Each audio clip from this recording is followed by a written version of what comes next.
What's up, YouTube? Welcome back to another episode of Homebrew Subaru. This is more or less going to be an update video so that I can show you my spray canned S13.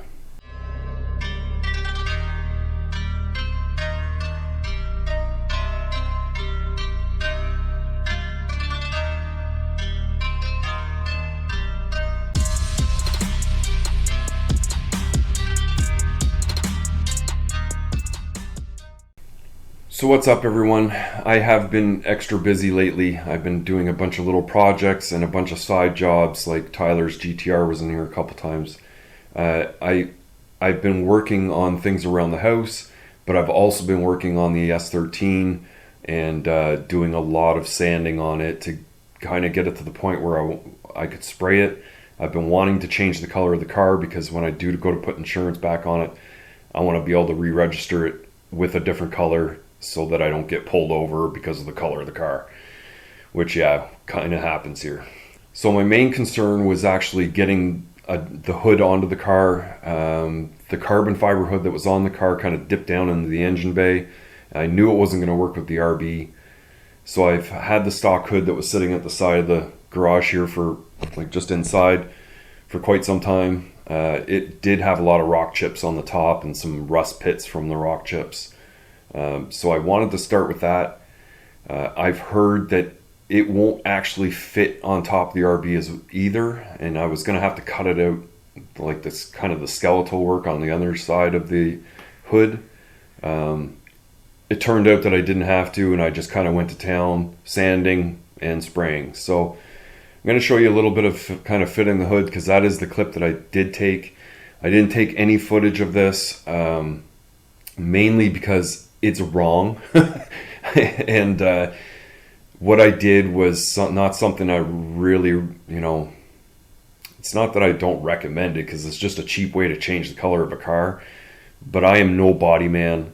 There are sanding lines and pit marks, and there's a run on the right front fender. Like, I'll show you the imperfections, but realistically, when you see it, you're going to be like, wow, for the couple $100, that's pretty amazing. But first I'll show you some clips of the hood, and then I'll show you some kind of pictures about, I had a bunch of the smaller parts being sprayed, and then we will go outside and take a look at the car.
Okay, so what do you guys think?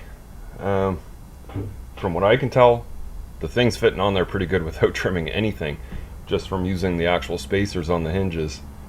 It took me a while to find some bolts that would actually fit, because the extended bolts that were in the carbon fiber hood were just standard thread, and I needed metric head threads for this hood. So found some bolts that were long enough. I'll have to get something that's in stainless later, but with the hood actually on, I just trimmed the plastic where the heads of the bolts actually drop down into, and with the hood actually latched, there's actually still some wiggle room, and just from listening to it, it's all actually rattling just on that hinge.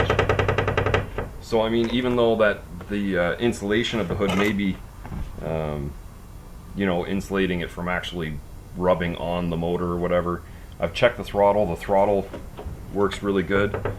So I'm almost thinking, you know, at least for now, I don't see why I can't put the hood on like this, especially with a solid mounted engine. So I've got the hood back off. I'm going to work on the bottom side. You can see I've got this one spot up here needs a good cleaning. Probably all the holes need a little bit of a cleaning. And then back on the where the hinges actually bolt up, there's a little bit of rust buildup there that I need to take care of as well. I'll do the bottom side. I'll probably let it set and finish overnight. Maybe not. Maybe I'll get started in the evening tonight. But then I can flip it over and just leave it on that cardboard and end up starting to sand the other side and getting it prepped for paint. Okay, so it's actually the next following day, and I ended up getting the hood completely sprayed last night. Well, not completely, the underside completely sprayed anyway. So it turned out absolutely awesome. There is just a little bit of dust in it because it was crazy windy yesterday, but it's barely noticeable. The paint that I'm using, this Rust-Oleum 2x Painter's Touch Ultra Cover, it's amazing stuff. It just gives you complete coverage on the first pass. So I think it is going to be awesome stuff to use on the other side. I do have the clear coat as well, which I will plan on clear coating the other side. So I kind of looking at the thing and I was like, well, why don't I put some decals on? Those are just 2 slaps that I got from an Instagram seller, I think.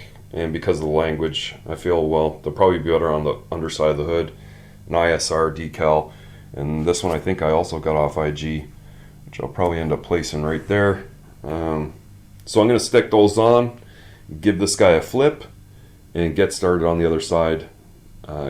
Get it reasonably cleaned up and somewhat prepared for primer, and then get ready to blast it with the black as well.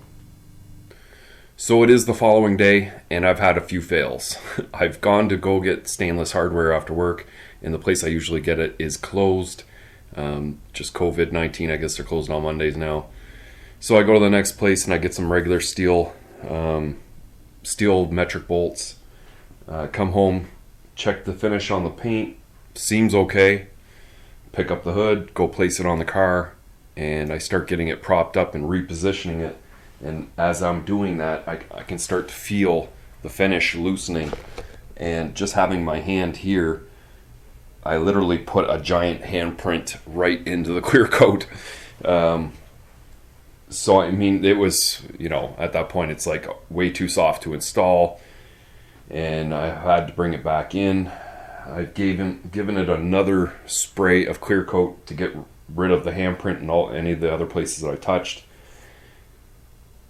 It might have had a little bit of dust in it since then. So realistically, the thing, I don't know how it's going to turn out, but I'm going to have to leave it for a couple days. It's just too humid, and we're just too close to the water here. And even my garage, even though it's dry, the humidity in the air is still too humid. So while that's doing that, I am going to go outside, continue trying to work my way around the car and start sanding some more. I did a lot of sanding in the past, and the car's been pretty much kept inside this whole time, so there is work to do, but it's not going to be a whole lot, and I don't expect a perfect finish anyway, like I keep saying. So that's where I'm going to head next, and then if it gets to the point on hopefully a nice day over the next day or two, I'll take the hood and install it, because we are expecting rain and I'm probably going to have to cover the car up. So yeah. So after spraying the hood, I really debated on things that I would change to improve spraying with a spray can, because I do think you can actually spray a car with a spray can. It's just basically technique, and following those techniques is similar to using an actual gun. But lighting. I don't have enough light in here. If I had some side lighting, I could have done a lot more. And especially up here in the back, which I always kind of said that I was going to mount another light, and I never did.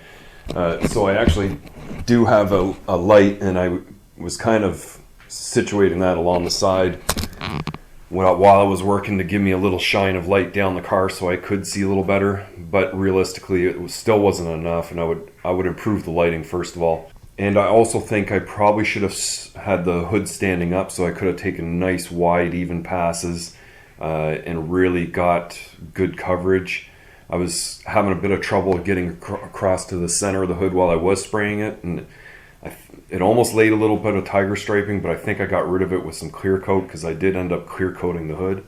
But now that I think about it, the hood is the only thing I think I clear coated, because as things just started turning out the way they did, I said, well, I'm not going to waste clear coat on this stuff. So a bunch of other small parts needed to be sprayed, which I did in the backyard just on some cardboard, which were like the headlight covers or the lids, the headlight bezels, the front spats that would go onto the fenders, which I didn't have before.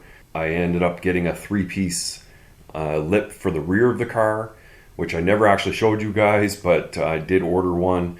So I got that kind of fitted, and it doesn't mount to the car like perfect, and it, you know, kind of wiggles and shakes, and it'll probably blow around in the wind, and maybe I'll end up losing it, but it looks good on the car. And yeah, it kind of finalized the rear of the car quite a bit.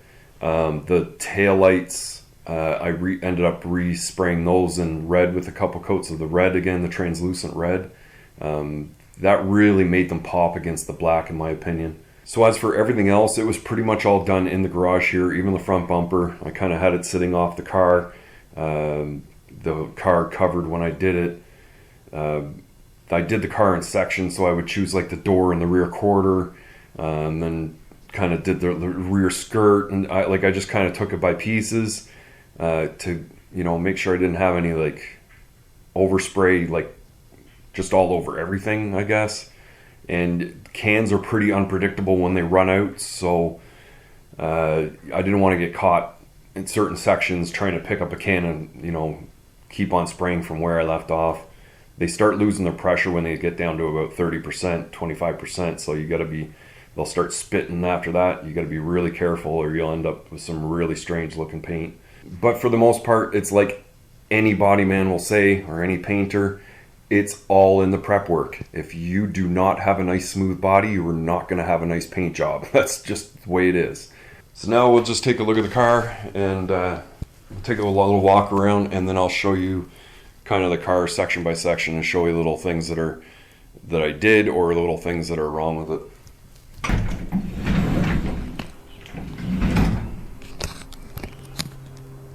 And I also have 2 phone calls out to 2 guys to come pick that thing up, and still no one's come to pick it up for me. So here it is. Just do a quick little walk around here. I'm going to do something with the fuel door to get it to shut. You'll see little nicks of blue here and there, because there might be a little couple touch-ups.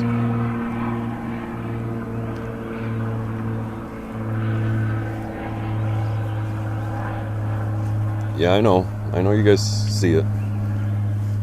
Yeah, I know.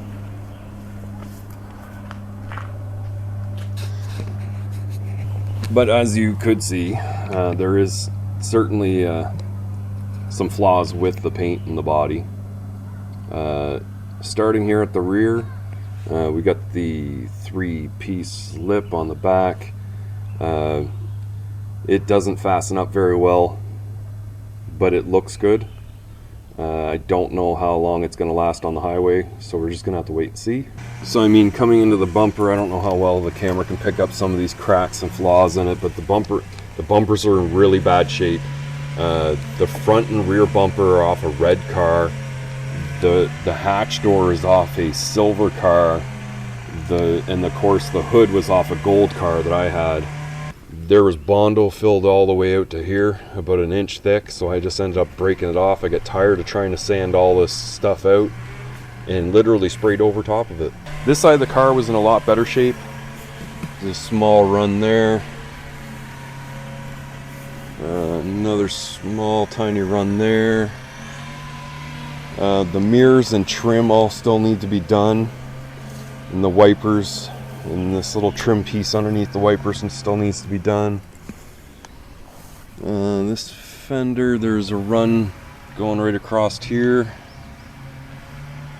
Now the hood, I mean, it looks a lot better outside and in the light. It looks really even actually. But you can see some of these little sanding where those rust pits were. Well, I didn't fill them in or anything. I just kind of like filled them in with paint and primer. The front bumper, I spent way too much time on this. And it's painted, but it still looks absolutely horrible, kind of. I do have the Canadian DRL lights in it, which are really nice. I did redo LED lighting through everything, but I still need to get sockets for these lights. I changed out the headlights. The headlights do not operate, but I can manually operate them up and down. Over on this corner is probably the worst. So there was a lot of body fill and damage on this corner at some point, and someone had done a lot of work to try and straighten it out. And basically I just tried to do a little bit more, and the more I did, it just kept on getting worse. So then I just finally ended up spraying it, just like everything else. This fender had a lot of body work on this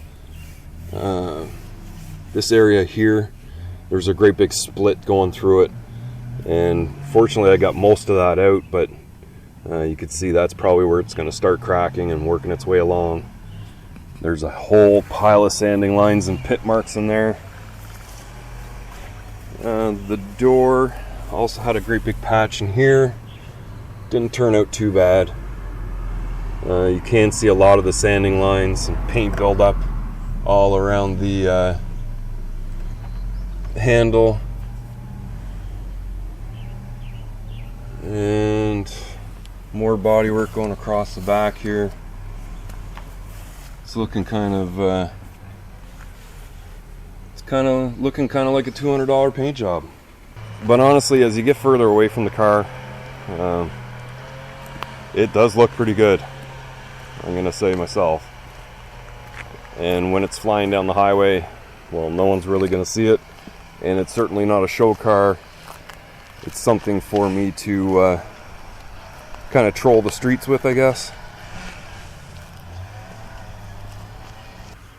So something else I've been trying to get prepared for is I want to turn this section of lawn into another piece of driveway all the way up to the fire hydrant.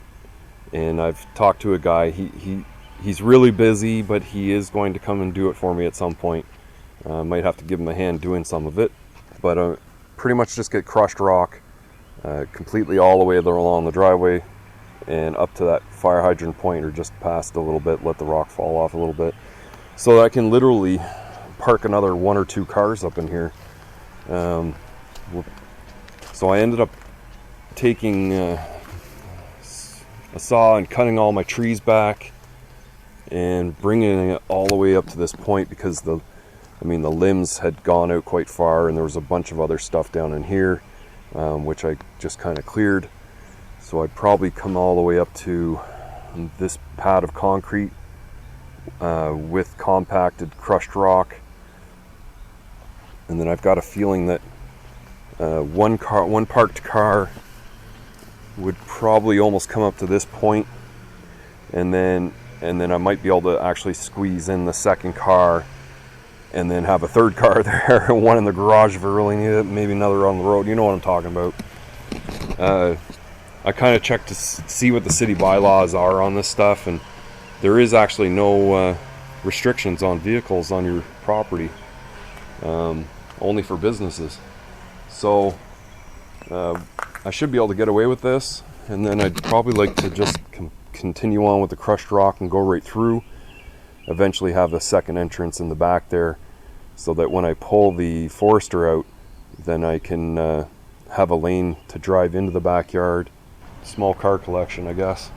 So yeah, there is still plenty to do to the 240. I do need to do the interior, the wiring. While the car's now outside, I will think about doing a major garage cleanup and organization again if I can, and then I will start planning on spraying the interior parts black, because they are like a tan color still, and I can start getting them installed. Literally though, I could put plates on that car and get it registered now that it's all black, and drive it to work and back if I really wanted to. The other thing that does need to happen before I really get too crazy with it is it does need the fuel pump put into it. It's still running on the old fuel pump. And not that it can't run the engine, it's just, you know, if I get into some boost and load, I'm going to want that extra fuel there. So yeah, while that's sitting outside, I'll kind of work in the garage and kind of do that stuff. At the same time, I kind of need to bring home this E36 BMW. I don't have the car running yet. I've been kind of almost getting it started, and I'm at the point I think the car's actually got bad fuel in it. So hopefully I can get that thing to start and run and bring it home. I was hoping to have the driveway done by then so I can pull that BMW and park it there. I'm not 100% sure what I'm going to do with this thing yet, depending if it runs or not. If it just doesn't run and needs an engine or something, I might just leave it aside as a chassis, and then decide to do with it something with it later. If it does run, I'll probably clean that car up and try and sell it and get rid of it. Yeah, I've just got, there's so much I'm doing, and I'm just trying to chew away at stuff and get my list shorter and shorter. But yeah, I know not a lot to this video, but we do have a painted car, and make sure you go check out the Instagram at Homebrew Subaru. And if you like this video, definitely give it a thumbs up, and if you're new here and you haven't already, please consider hitting that subscribe button for me. Leave your questions and comments further down below, and I'll see you in the next one.